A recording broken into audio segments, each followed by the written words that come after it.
¿Quién es Jesús como tal? Jesús es llamado el Cristo. Tenemos que decir que está profetizado en el Antiguo Testamento. Recordamos rápidamente que Génesis 3:15 dice, y le dice a la serpiente, pondré enemistad entre ti y la mujer. Se entiende que la mujer es todas las mujeres, de ahí en adelante.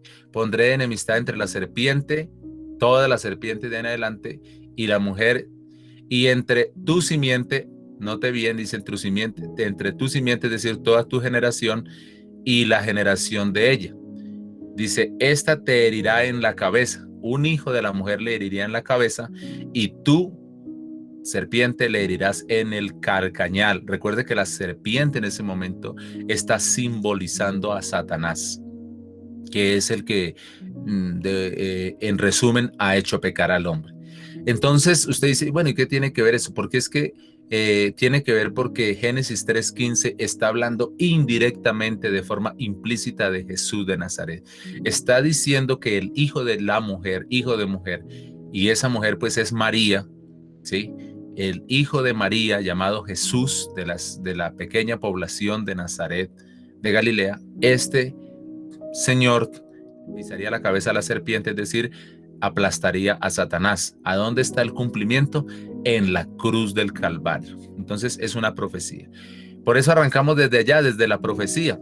El oficio, digamos que el oficio es ¿qué? Predicador del evangelio de su nombre.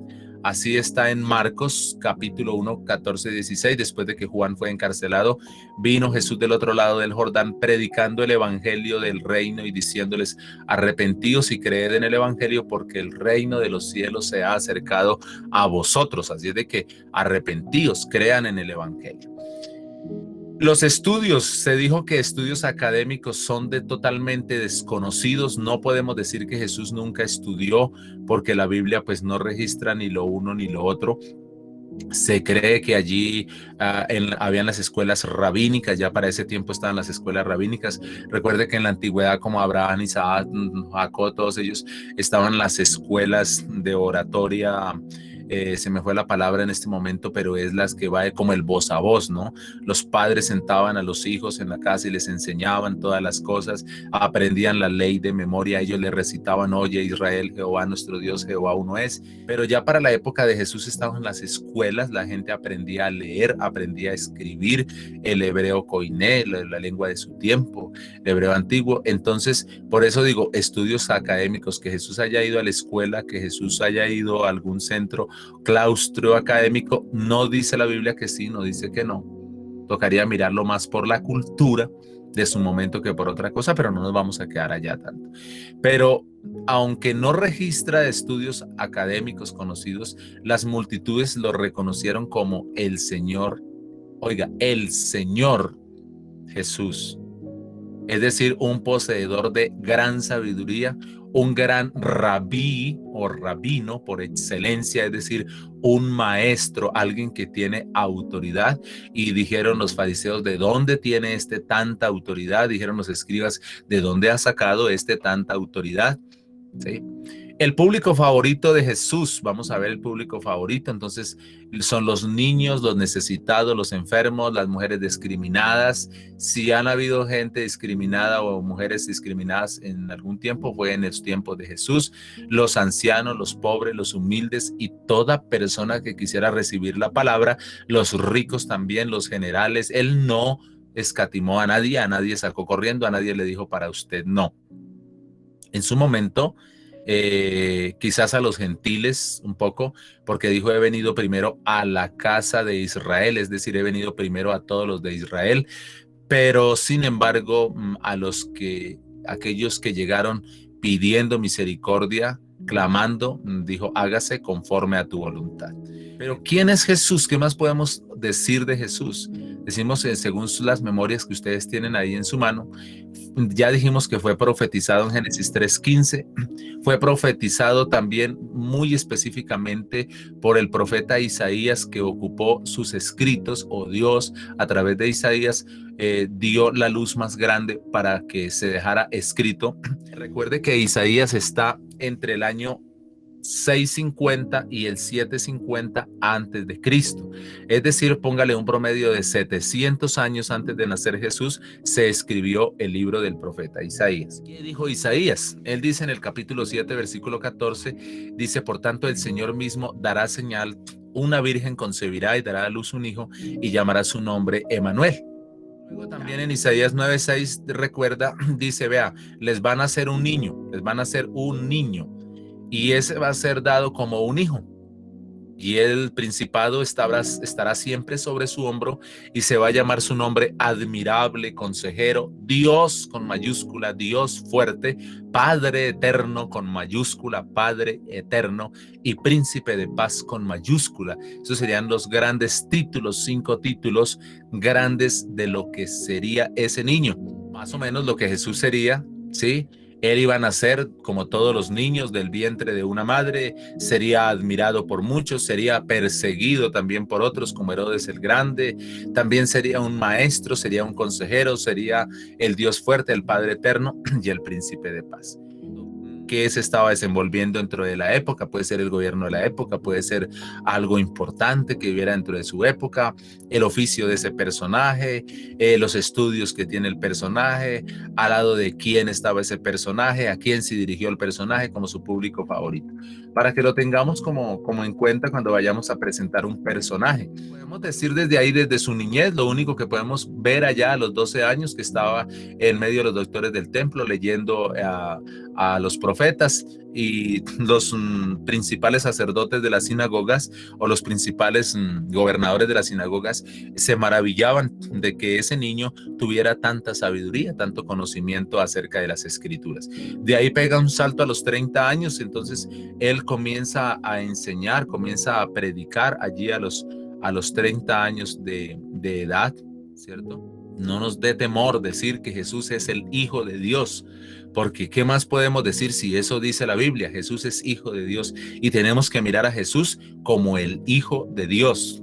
Entonces, decimos y aclaramos que el Dios eterno en el Antiguo Testamento pues es un espíritu poderoso, ¿cierto? Un espíritu todopoderoso y bueno, ese espíritu formó al pueblo de Israel para que le cantara, le adorara, predicara su nombre, anunciara, testificara. El pueblo no lo hizo, no hizo lo que quería que Dios hiciera, no dio testimonio ante los demás pueblos, ante las demás naciones del Dios tan poderoso que tenían. Recuerde que los otros pueblos tenían dioses de madera, dioses de metal, tenía allí a Dagón, tenía a Cera, tenía a los Baales, pero Israel tenía un Dios que es este Dios eterno, el que hizo los cielos y la tierra, un Dios que es espíritu, no se ve, es invisible. Y ese Dios era el que tenía que testificar a los otros pueblos. Pero Israel se portó tan mal y dio tan mal testimonio, su comportamiento fue tan grotesco que terminaron fue adorando a los Baales, a Acera, a Dagón, a los dioses de los otros pueblos. Y entonces perdió su costumbre, perdió su teología, perdió lo que tenía y terminó adorando por allá al Dios de la agricultura. Entonces Jehová Dios, el Dios espíritu invisible, se hizo sentir, ¿sí? A través de las visiones, de pensamientos, de voces, de figuras, a través de cosas temporales, se hizo sentir ante el pueblo de Israel y ante los otros pueblos. Él se dejaba sentir su imagen, dejaba sentir su voz, dejaba sentir su sombra, dejaba sentir su poder en sí a través de cosas temporales, es decir, aparece y desaparece a través de un ángel, a través de una voz, a través de lo que fuera, hacía sentir su presencia. Y por allá llega el momento de que el pueblo de Israel peca y peca tanto. En el capítulo 52 de Isaías, versículo 6, dice, por tanto un día mi pueblo sabrá mi nombre. Por esta causa en aquel día yo mismo que hablo estaré allá presente. A través de la profecía de Isaías 7:14, una joven mujer daría a luz un niño. Ya, ese niño, dice Isaías 9:6, que sería admirable, Dios fuerte, Padre eterno, príncipe de paz. Pasaron los 700 años de aquella profecía de Isaías y encontramos Mateo 1:20 al 24, que dice, esto es para que se cumpliera lo dicho por el profeta Isaías. La Virgen ya dio a luz un niño y este se llamará Jesús y este es Emanuel, que significa o que se traduce Dios ahora está con nosotros, Dios está entre nosotros. A los 12 años, ya les dije, se presentó ante los doctores del pueblo, ellos se maravillaron. A los 30 años comenzó a predicar. Jesús comenzó a predicar. Y Juan el Bautista fue el profeta que lo lanzó a la plataforma, lo presentó y dijo: ahora, israelitas y toda la gente que está aquí, he aquí les presento el Cordero de Dios. Este es Jesús, el que quita el pecado del mundo. Entonces lo presenta. Recuerde que eso está en Mateo capítulo 3. Esa presentación lo lanza ante todos y le dice: aquí está Jesús, el que quita el pecado del mundo. Este es el Salvador, este es el que le puede quitar los pecados. Y dice: y los discípulos de Juan el Bautista dejaron a Juan y siguieron a Jesús. Lo que tenemos que presentar a Jesús, o la forma que debemos de presentarle a Jesús a la gente, es que Jesús, o tenemos que decir que Jesús es 100% un humano. Y cuando hablamos de 100% un humano, es que el humano está limitada su mente, limitado su conocimiento, limitado su saber, limitado muchas cosas. Está limitado al sueño, está limitado al hambre, está limitado a todo lo que los humanos, nosotros los humanos, estamos limitados. Entonces, cuando nosotros presentamos a Jesús como Hijo de Dios, Él es un humano y no es un Dios hijo, como algunos lo han hecho ver, o hijo eterno, sino que es eso, un humano. Jesús como humano tuvo hambre, pero tenemos que mirar la otra faceta. O sea, Jesús como humano tuvo hambre, lloró, se puso bravo, volcó las mesas. Como humano le dolió los golpes, las heridas de los clavos, la corona de espinas, etcétera, etcétera. Todo le dolía y lloró frente a la tumba de Lázaro también y se angustió, porque esas son las características de los humanos. Y Jesús fue, ¿qué tan humano fue Jesús? 100% humano. Bueno, entonces Jesús no es Dios. No, vamos por partes. Por eso hasta aquí digo, Jesús es hijo de Dios, y como hijo de Dios, Él no hizo ningún milagro. Como hijo de Dios, o sea, como humano, Él no hizo nada extraordinario.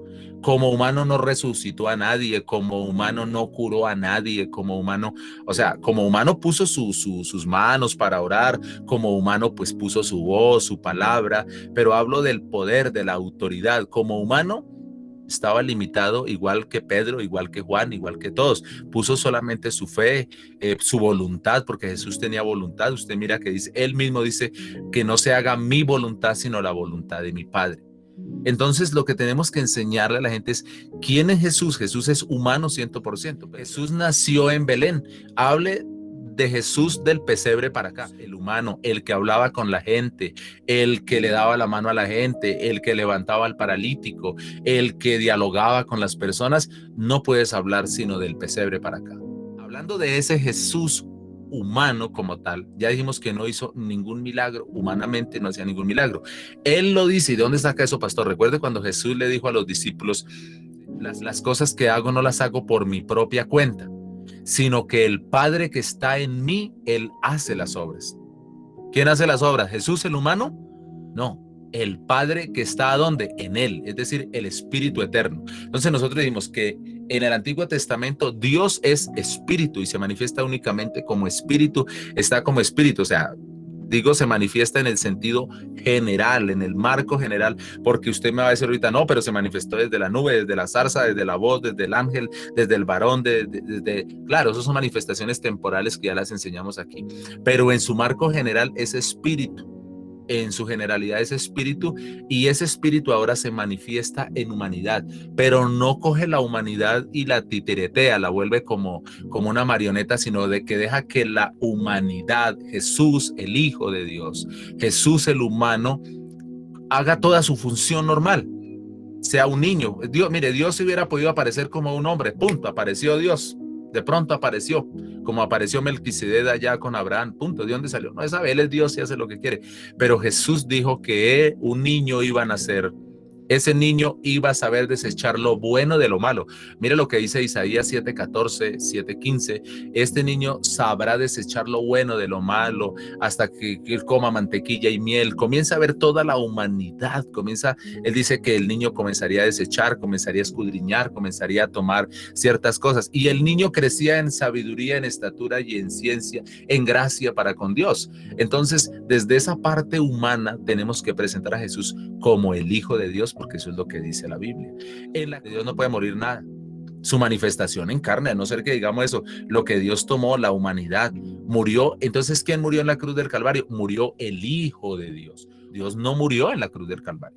El que le escuche decir que Dios murió en la cruz del Calvario, dice, vea, mire, un Dios que muere, un Dios que nace. Dios tampoco nació. Se presenta como humano, listo, punto, como humano. Como humano está limitado, como humano no hace milagros, como humano llama al Padre, como humano ora, porque la Biblia dice orará a ti toda carne. Entonces preséntale a los niños ese Jesús humano, ese Jesús Hijo de Dios. Jesús como humano, niños, Jesús como humano lloraba, saltaba, jugaba con nosotros niños, cantaba con nosotros niños, leía con nosotros niños, aprendía como los otros niños, estaba limitado como las otras personas.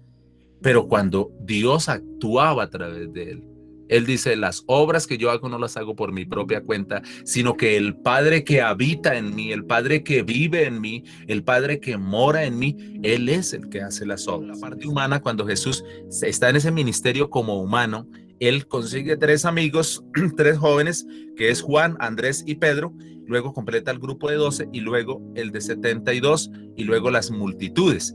Ya dentro de ese ministerio humano, pues se manifiesta el Dios que tenía que manifestarse para que se cumpla Isaías 53 y todas las profecías, no solamente Isaías, sino otros profetas, donde dice que dará vista al ciego, hará todo eso. Pero ¿quién lo hace? Jehová de los ejércitos. Yo mismo iré y yo salvaré. ¿Quién? Jehová de los ejércitos. Yo mismo estaré presente. Isaías 52:6. ¿Quién? Jehová de los ejércitos.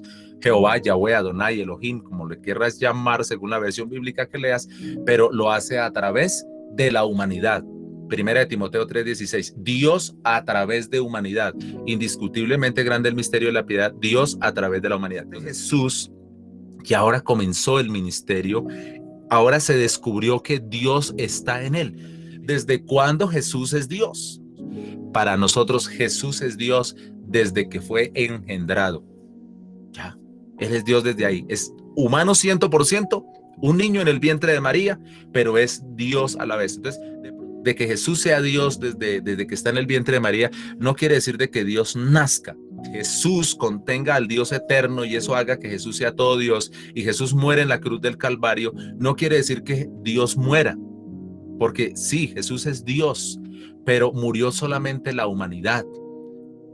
Dios es espíritu invisible, está dentro del niño, en el vientre de la mamá. Él está dentro y fuera de él porque Él es Dios que lo llena todo. Entonces por eso Dios no puede nacer, porque Él es antes de ese niño, Él es Dios, en ese niño es Dios y después de ese niño es Dios y sigue siendo Dios. El Espíritu Eterno no tiene carne ni tiene sangre, como dice Lucas 24:39, entonces el Espíritu es invisible y al Espíritu no se le puede dar muerte. ¿Qué murió en la cruz del Calvario? La figura de Hijo de Dios. El Espíritu Eterno del Antiguo Testamento, a quien llamamos Padre, se manifestó como un hombre. Primera de Timoteo 3:16. El invisible, el Espíritu invisible y eterno se hizo visible. Colosenses 1:15 dice, Jesús es la imagen de Dios invisible. Que el Padre eterno que hizo los cielos y la tierra es espíritu y que se debe adorar en espíritu y en verdad. Entonces, en San Juan capítulo 14 del versículo 7 al 11 siempre dijo el Padre, Jesús, usted no encuentra en esos versículos diciendo el Padre está conmigo, el Padre está junto a mí, el Padre se parece a mí, el Padre me acompaña a mí, sino siempre dijo el Padre está en mí, vive en mí, mora en mí, está dentro de mí y yo sostengo, contengo a mi Padre. Y San Juan 10:30 dice el Padre y yo uno somos. El apóstol Pablo presenta a Jesús como Dios sobre todas las cosas. Y ya estamos hablando de otra faceta, Jesús como Dios. Jesús como humano está sosteniendo o está representando o está manifestando al Dios eterno. ¿sí? Los milagros de Jesús, la resurrección de Lázaro, todo eso es el Padre, el Dios de Abraham, de Isaac y de Jacob, resucitando allí a un hombre llamado Lázaro. ¿A través de qué? De la humanidad que es Jesús. Es un hombre con voluntad, un hombre que pone su voluntad, es un hombre que actúa como humano, porque el Espíritu Eterno deja que el hombre se desarrolle como hombre, como humano, pero también cuando el hombre Jesús, cuando el Hijo, la humanidad, permite que actúe lo eterno, pues actúa como el eterno. Padre, te pido que me escuches. Yo sé que tú siempre me escuchas. Estas cosas digo por causa de la multitud. Y se volvió hacia el sepulcro y gritó, Lázaro, ven fuera. Y el muerto se levantó. Entonces él se presentó como el Hijo de Dios. Se presentó como el Hijo de Dios. Mas sin embargo les dio muchos tips. Les dijo, antes que Abraham yo soy, antes que esto yo soy desde antes que todos los grandes del Antiguo Testamento. Entonces lo que hizo Jesús para que hoy lo amemos como humano, o dicho de otra forma, como Hijo de Dios, murió por nuestros pecados. Dios no murió, murió su Hijo, murió su humanidad. Yo no estoy dividiendo a Dios. Yo no estoy diciendo que hay dos dioses, no, hay un único Dios. Eso dice Efesios 4:6. Efesios 4:5 dice un Señor, una fe, un bautismo. Y Efesios 4:6 dice un Dios y Padre de todos. Y Jesús dijo que hay un solo Dios y dijo mi Dios. Si miramos a Jesús como humano, Jesús tenía Dios. Jesús dice mi Padre, mi Dios, mi Señor. Pero si miramos a Jesús, todo lo que hacía, todo su poder, toda su autoridad, Él es Dios. No es el Dios de sí mismo, es el Dios que vive dentro de Él, el Padre que vive en mí, el Padre que mora en mí, el Padre que está en mí. Entonces, mire a Jesús como humano hacia el Calvario, muriendo por los pecadores. Pero mire a Jesús como Dios en Cristo, o sea, el espiritual en la humanidad, el espíritu en lo humano, perdonando los pecados de la humanidad. Entender el nombre de Jesús es una revelación, entender la doctrina de la unicidad también es una revelación, es un misterio revelado, indiscutiblemente grande es el misterio de Dios. Dios fue manifestado en carne. El misterio de Dios es un misterio revelado. Dios se manifestó en carne, habitó entre nosotros, vimos su gloria, gloria como del unigénito del Padre lleno de gracia y de verdad. Entonces, Jesús vino a dar a conocer a su Padre y dice que Él dio a conocer a los que Él quiso darle a conocer, lo dio a conocer. ¿Cómo así a los que Él quiso? A los que se acerquen a Él. Entonces, ¿qué hizo Jesús para que lo amemos? Ya, pues, murió por nuestros pecados, nos dio su nombre para el perdón de los pecados. Nosotros lo usamos en el bautismo para hacernos sus hijos, y a los que tienen su nombre les dio potestad de ser hechos hijos de Dios, San Juan 1:12. Somos herederos de la vida eterna. Como Dios y juez nos perdonó, nos santificó, nos justificó y nos acompaña todos los días de forma espiritual. Mire, esto no lo hace en la calidad humana como hijo, sino en la calidad de Jesús como Dios. Como Dios y juez nos perdonó.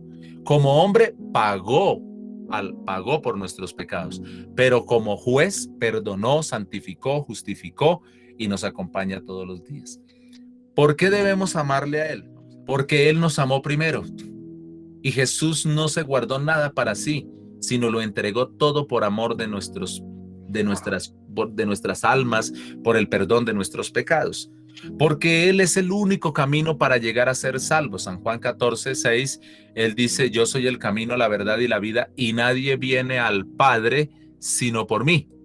Nadie viene al Padre. Él no dijo nadie va mostrando a otro, sino el Padre está dentro de mí, el Padre vive en mí, el Padre mora en mí. Él dijo, yo soy el camino, la verdad y la vida, y nadie viene al Padre. ¿A dónde está el Padre? Dentro de mí. Yo soy el Padre. Nadie viene al Padre sino por mí. Entonces, mire cómo son las cosas, como así. Nadie viene al Padre, yo soy el Padre, nadie viene al Padre sino por mí. Ahí es donde hay que mirar. Jesús como humano paga el precio por los pecados, pero Jesús como Dios y juez perdona, santifica, purifica al hombre pecador, justifica al hombre pecador. El Señor Jesús demostró su gran amor para con la humanidad. ¿Cómo? Dice mi Biblia, despojándose de su gloria para que la gente tenga oportunidad de salvación. Filipenses 2:5, haya pues en vosotros este mismo sentir que hubo también en Cristo Jesús, Cristo es el Salvador, el Redentor. Ese es el título de Cristo. Jesús, el hombre humano, el cual siendo en forma de Dios, es decir, el cual conteniendo a Dios, que recuerde que Dios es espíritu, no estimó el ser igual a Dios. Este ser igual no es otro Dios al lado de Dios, no estimó ser igual a Dios, es decir, no estimó estar en esa condición de Dios como cosa a que aferrarse, es decir, yo contengo al Padre, yo soy Dios, yo porque tengo que ir a morir en la cruz del Calvario. No, él no estimó eso, no lo tuvo por grande, sino que se despojó a sí mismo, es decir, el espíritu domine la carne, que no se haga la voluntad de la carne, que no se haga la voluntad de la humanidad, de lo que nació de María, sino que se haga la voluntad de aquel que lo engendró, que es el Padre Celestial. Padre, no se haga mi voluntad, sino tu voluntad. Que no se haga mi voluntad, sino la voluntad de mi Padre, porque el Padre es mayor que yo, es decir, la espiritualidad, el espíritu eterno es mayor que la humanidad.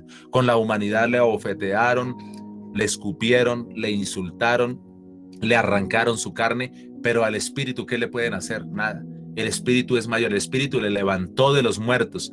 Entonces, él no estimó ser Dios como tal, contener al Padre eterno como a cosa que aferrarse, sino que se despojó, entregó su voluntad como humano y tomó una forma netamente humana de siervo, hecho semejante a los hombres. ¿Cómo así? ¿Luego Jesús no era un hombre? Sí, pero no era un hombre cualquiera, era un hombre que contenía al Dios eterno y contiene al Dios eterno. Entonces, él se despojó para ir a la cruz, se hizo como uno de todos los demás hombres, a excepción de que no llevaba pecado. Y estando en esa condición meramente humana, se humilló a sí mismo, haciéndose obediente hasta la muerte, y no cualquier muerte, sino la muerte de cruz. Por eso debemos amar al Señor. Cuando entendemos que Jesús es la máxima expresión de amor y que ese amor fue por nosotros, entonces le amaremos con todo lo que es, con todo lo que nosotros tenemos, con nuestra alma, con nuestro pensamiento, con todo nuestro todo. Entonces, en el universo solo hay un sumo sacerdote verdadero, y es el buen amigo, Señor y Rey soberano, llamado Jesús de Nazaret. Hebreos 4:14. Por tanto, teniendo un gran sumo sacerdote, no dos ni tres, no, un gran sumo sacerdote que traspasó los cielos, Jesús, el Hijo de Dios. Vuelve a decir, Jesús, ¿en qué condición estuvo? Como Hijo de Dios. Retengamos nuestra profesión, porque no tenemos un sumo sacerdote que no pueda compadecerse de nuestras debilidades, sino uno que fue tentado en todo según nuestra semejanza. ¿Cómo así? ¿Cuál es semejanza nuestra? La humanidad. Él como humano fue tentado en todo. Recuerde que fue tentado en todo, pero no obedeció a la tentación. Pero sin pecado, vuelve y dice, pero sin pecado. Acerquémonos pues, ahora nosotros humanos, acerquémonos pues confiadamente al trono de la gracia para alcanzar misericordia y hallar gracia para el oportuno socorro. Entonces, ¿quién es Jesús? Comenzamos diciendo, ya que están los textos, la imagen misma de Dios. Recuerde que Dios es invisible, pero Él es la representación. O sea, si alguien quiere ver a Dios, lo mira ahí. Eso dice Hebreos 1:3, 2 de Corintios 4:4 y Colosenses 1:5. Es la imagen del Dios invisible. ¿Qué es Jesús? El Padre eterno. Isaías 9:6, Juan 14:7 al 9. Jesús es el primero y el último, el alfa y la omega, el principio y el fin. Así dice Apocalipsis 1:17, ¿cierto? 1:17. Bueno, ahí es el Hijo de Dios, es el Espíritu Santo. Jesús es el Espíritu Santo. Bueno, San Juan 14:18. Él dice, no os dejaré huérfanos, vendré a vosotros. Y el que viene es el Espíritu Santo. Y el que deja huérfano es un padre. Entonces Jesús tomó la figura como Padre y tomó la figura como Espíritu Santo y dijo, yo voy a venir a vosotros. Y Él dijo, estaré con vosotros todos los días hasta el fin del mundo. Entonces Él es el Espíritu Santo. Sí, Jesús como Hijo, Él tiene un principio y también tendrá un fin. Eso dice, Pablo dice, cuando al fin entregue el reino al Dios y Padre y Él mismo se sujete para que Dios sea en todos y sobre todos. Es decir, de que esa función de hijo no es que en el cielo un día correremos todos tras de una figura, ¿no? Volverá a ser, o en la patria celestial, pues volverá a ser todo como en el principio Adán y Eva, para que Dios sea en todos y sobre todos. Es Dios fuerte sobre todas las cosas, ¿sí? Es el último, en lo que llamamos el postrer Adán, el perfecto Adán, el Adán verdadero, el Adán que no fue engañado por Satanás. ¿Se acuerda que en el principio Adán fue tentado por Satanás? A través de la mujer se le envió la razón y cayó redondito. Satanás también tentó a Jesús antes de comenzar el ministerio, pero no, con Jesús sí no pudo. Es el verbo de Dios o manifestación en humanidad. Están todas las citas. Es la aurora o el amanecer. Jesús es Dios todopoderoso. Es el que vive. El justo. Es el león de la tribu de Judá. Es el rey de los judíos. Es mayor que el patriarca Abraham. Es el pan de vida. Es la luz del mundo. Es el agua de vida. Es el camino, la verdad y la vida. Es el esposo de la iglesia. Es el Señor. Es el príncipe. Es el príncipe de Israel, ¿no? Aclarando. Es el rey de reyes. El señor de los señores. Es el siervo sufriente o el varón de dolores de Isaías 53. Es la Pascua. Recuerde que la Pascua es libertad. Es el libertador de los seguidores, es decir, la iglesia. Es el sacerdote que ofrece la única ofrenda por el pecado. Y viene una pregunta, ¿y qué es Jesús para ti? Él no fue bautizado antes de los 30 años porque convenía que así fuera, de acuerdo a Números capítulo 4, versículo 8, dice que un sacerdote comenzará su ministerio a la edad de 30 años. Él fue bautizado para comenzar su ministerio, fue bautizado también para dar ejemplo de que el hombre debe ser muy adulto, muy consciente de las cosas. No quiere decir de que todos tengan que hoy en día ser bautizados a los 30 años, sino más bien una edad responsable para seguir un camino, para seguir un propósito, ¿sí? Esas son como las razones que encontramos de peso. Y recuerde que Jesús es el sumo sacerdote. Conviene que así se haga según la escritura. Recuerde que Juan dice, yo no quiero bautizarlo, yo necesito es que tú me bautices. Déjalo así para que se cumpla la escritura, le dice Jesús, hágalo. El nombre Jehová es una traducción del hebreo que se da porque las letras originales es el tetragrama, que es diferente, parecido pero muy diferente al tetragramatón, que es el tetragrama, que son las 4 letras, YH, WH, algunos tradujeron Yahweh, otros tradujeron Jehová, otros Adonai. En San Juan 4:24 Jesús dice, Dios es espíritu, ¿cierto? Y luego en San Juan, en Lucas 24:39 dice, un espíritu no tiene carne, no tiene sangre, no tiene huesos, pero un espíritu se pasea por todo lugar, y más si hablamos de Dios, que es espíritu eterno y todopoderoso. Y luego llego a San Juan capítulo 3, que me dice que el Señor le dice a Nicodemo, si no naciere del agua y del espíritu. Y luego le dice, el viento sopla de donde quiera, mas tú oyes su sonido, pero no sabes de dónde viene el viento ni para dónde va el viento. Así es todo aquel que es nacido de Dios. Entonces yo tomo que el Dios eterno que habita en Jesús, pues es como el viento. Para los humanos, lo que cuenta para la salvación es lo que Jesús como Hijo de Dios hizo hasta la cruz del Calvario y a la resurrección. Ahí termina y de ahí para arriba no hay más. Se resucitó. Pero ¿cuándo se ha celebrado lo que Jesús hizo en la cruz del Calvario? ¿En qué parte se ha entregado el reconocimiento? En ninguna parte. Eso no se ha hecho. Eso está por realizarse. Entonces eso se hará, los ángeles rendirán culto, pero entonces no va a ser un señor sentado en un trono diciéndole al hijo, venga para acá. No, o sea, tenemos que entenderlo. Jesús dijo, iré a mi Padre, ¿cierto que él dijo así? Subiré a mi Padre. Algunos dicen, si ve que el muchacho se va a ir y se va a sentar junto a su Padre. No está hablando de una traslación, sentarse junto a. Cuando dice, iré a mi Padre o subiré a mi Padre, es ocuparé el lugar que me corresponde. Voy a acabar mi trabajo como hijo y voy a ocupar el lugar que me corresponde.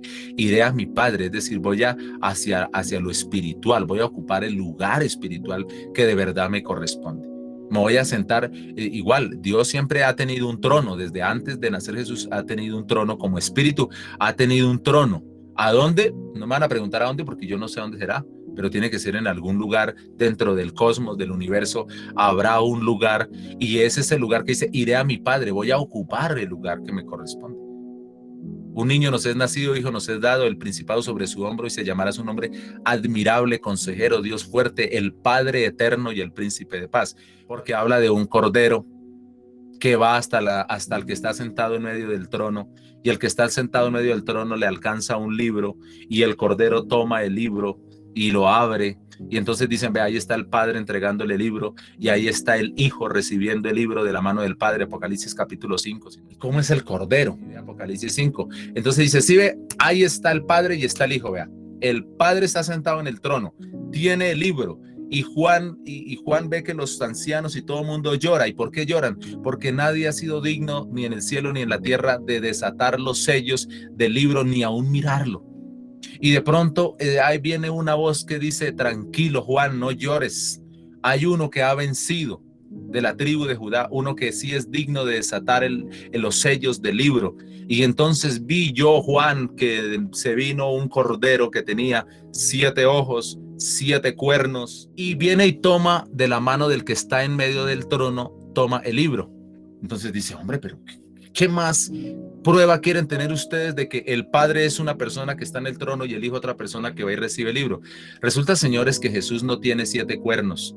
Jesús no tiene 7 ojos. El que vino a tomar allí el libro fue un cordero, literalmente un cordero, que está representando a Jesús en la cruz, que es el cordero de Dios que quita el pecado del mundo.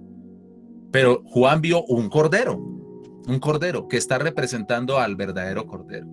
Y luego vienen las alabanzas al Cordero, a Dios, que es el Espíritu Eterno, que es de todo esto. Entonces, no hay dos dioses ahí, no hay dos personas, porque ni el Cordero es persona, ni nada es persona. Entonces, hay que mirar y solamente leer y mirar. Lo que pasa es que, claro, el dualista, el trinitario y el politeísta lee con un pensamiento ya preconcebido de que son un poco de personas de la deidad en el cielo, que tenía 7 cuernos y 7 ojos. Yo pregunto, ¿Jesús tiene 7 cuernos? No. ¿Jesús tiene 7 ojos? No. Dice que venía, ¿quién venía allí? Un cordero. ¿Sí? Los cuales, y además dice que representa, son los 7 espíritus de Dios, 7 espíritus de Dios enviados a toda la tierra. Ese número 7 es plenitud, significa la presencia universal de Dios en toda la tierra. No es que Dios tenga 7 espíritus, es una simbología. Dice, y vino y tomó el libro. ¿Quién? El Cordero. Tomó el libro de la mano derecha el que estaba sentado en el trono, y cuando hubo tomado el libro, los 4 seres vivientes, cambia la escena y los 24 ancianos se postraron delante del Cordero y todos tenían arpas y copas y comienzan a cantar y comienzan el nuevo cántico diciendo, digno eres de tomar el libro, y comienza a una nueva escenografía allí. Está hablando de un cordero literalmente, para que Israel conozca que edificaban allí y que sacaban la sangre y el sumo sacerdote la rociaba sobre el arca, sobre la tapa, sobre el propiciatorio, el arca del pacto, perdonaba los pecados. Bueno, aquí se les está presentando el cordero, pero hay un cordero verdadero que es el cordero de la tribu de Judá, que es Jesús de Nazaret. ¿Y quién estaba sentado en el trono? En el trono tiene que estar sentado el único que puede estar sentado, que es el que tomó el lugar del trono. No hay otro. Cuando miramos la resurrección, tenemos que ver que así como Jesús resucitó, nosotros vamos a resucitar. ¿Estamos de acuerdo? Jesús resucitó para ser juez, no para ser siervo. Murió como un siervo sufriente, pero resucitó como soberano. Resucitó con poder y con autoridad, porque así vendrá. Resucitó incorruptible, inmortal, con poder, con autoridad. Pero yo quiero llevarlos a pensar en esta escena. Resulta que cuando resucita, alguien va y le dice a los discípulos que Jesús ha resucitado. Ellos estaban aterrorizados y estaban escondidos porque así como habían llevado a Jesús para crucificarlo, a ellos también los estaban buscando para hacerles lo mismo. Ellos estaban escondidos, habían trancado bien la puerta y de pronto se aparece Jesús en medio de ellos y les dijo, paz a vosotros. Pregunta, ¿por dónde entró? Cuando habían unos hombres que iban, unos discípulos que iban por el camino de Emaús, estaban ellos hablando y de pronto, ¡pum!, se apareció alguien en el camino y les comenzó a preguntar ciertas cosas de qué hablaban, y yo les digo: ¿eres tú el único forastero del camino de Emaús que no saben qué ha pasado allá en el Gólgota? Que Jesús Nazareno, y comienzan a contar la historia, y Jesús era el que se les había aparecido y comenzó, dice la escritura, comenzó a enseñarles desde Moisés, a enseñarles todo lo que había pasado. Cuando ellos de pronto se voltean a mirar uno al otro y dice: oiga, este no es Jesús, ¿por qué sabe todas estas cosas? Y voltearon a mirar y Jesús ya no estaba. Entonces, en la resurrección, mis hermanos, usted va a tener el poder de aparecer y desaparecer. Recuerden que nosotros volvemos a la tierra y reinamos 1000 años con Jesús. Pero Él resucitó inmortal, resucitó con una sangre que ya no podía nadie matar. Es más, cuando Él venga no va a venir como un siervo, va a venir como un juez, ¿sí? Entonces Él resucitó. Él no perdió su calidad humana, porque recuerde que Tomás dijo: hasta que no metiere la mano, ¿fue Tomás? No metiere la mano en su costado, no tocare su palma. Y cuando lo tocó dijo: oh, sí, es cierto. Y dijo: bienaventurados los que no ven y creen, ¿cierto? Entonces, no perdió su calidad humana, pero sí, si me habla de su poder, resucita con todo el poder divino.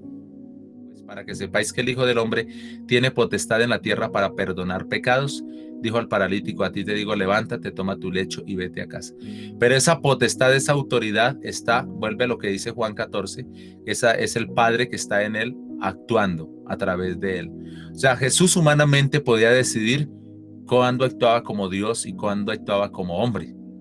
O sea, él dice: voy a hacer el milagro, pero reconoce, lo que está diciendo San Juan es que él reconoce que no es de su humanidad que se hacen los milagros, sino es como Dios, el Padre, que hace los milagros a través de él como hijo.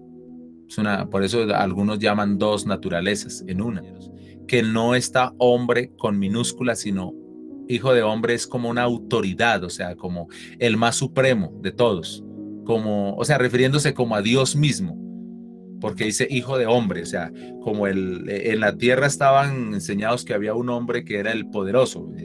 En ese momento el emperador era Dios en la tierra. Ave César. Entonces, Ave César, salve César. Al que quiera salvar, rey César puede salvar. Ese es un hombre, un verdadero hombre en esa figura antropomórfica, refiriéndose a Dios, no porque Dios sea un hombre como César, no, sino refiriéndose a esa figura antropomórfica, que hay uno que es poderoso y usa la figura hijo de hombre. Es lo que yo puedo ver.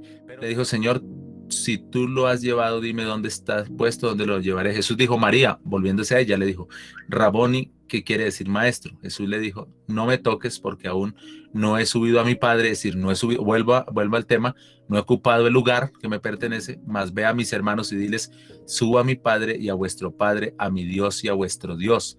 Fue entonces María Magdalena para dar a los discípulos las nuevas. Claro, él resucita, no se le puede quitar su naturaleza como humano y como divino, porque resulta que él como humano va a entregar un día el reino y va a reinar en su naturaleza divina, es decir, el Padre, el Espíritu Eterno, que es Dios, que está dentro de él. Jesús como humano, simplemente mirándolo como humano, no es Dios, es el Hijo de Dios.